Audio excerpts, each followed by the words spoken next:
গল্পে একা ৪০ হাদিস। গল্পের আসরে এক পাখি। একদিনের কথা, এক শিকারী নদীর ধারে জাল পাতল। পাখি শিকারের জাল। সহজে শিকার ধরতে তাতে কিছু ধান ও গম রেখে দিল। তা দেখে অনেক পাখি লোভ সামলাতে পারল না। শিকারীর ফাঁদে পড়ল। শিকারী যখন তার জাল গোটাতে আসলো, ঠিক তখনই পাখিগুলো জাল নিয়ে ফুরুত করে উড়ে গেল। পাখিগুলো জাল নিয়ে একসঙ্গে উড়তে লাগলো। পাখিদের এই একতা ও শৃঙ্খলা দেখে শিকারী তো অবাক। সে ভাবল তাদের পিছু নেবে। তার কি ঘটবে দেখবে। রাস্তায় শিকারীর সঙ্গে দেখা হলো এক লোকের। সে জিজ্ঞাসা করলো, "কোথায় ছুটছ ভাই?"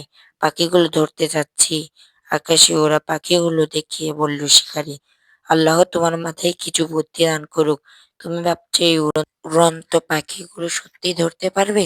লোকটি হাসতে হাসতে বলল, "এখানে যদি একটি পাখি থাকতো তাহলে আমি কোনোমতেই চেষ্টা করতাম না। তাই একটু সবুর করুন। দেখুন আমি কিভাবে পাখিগুলো ধরি।" শিকারীর কথাই ঠিক। রাত হয়ে এলো। পাখি যার যার বাসায় যাওয়ার জন্য উতলা হয়ে উঠল। কেউ জালটাকে বনের দিকে, কেউ বিলের দিকে, আর কেউ বা চাইলো পাহাড়ের দিকে টানে নিয়ে যেতে। আবার কেউ ঝোপঝাড়ের দিকেও টানতে লাগলো। কিন্তু জালটাকে তাদের কেউ কোনো দিকেই নিয়ে যেতে পারল না। এক পর্যায়ে পাখিগুলো জালটা সহ মাটিতে পড়ে গেল। আর এই সুযোগে শিকারী সবাইকে ধরে ফেলল। হায় রে অসহায় পাখির দল! যদি প্রিয় রাসূল সাল্লাল্লাহু আলাইহি ওয়াসাল্লামের এ কথা অনুসরণ করত, তাহলে আজ সবাই একসাথেই উঠত, আর শিকারীও তাদের ধরতে পারত না।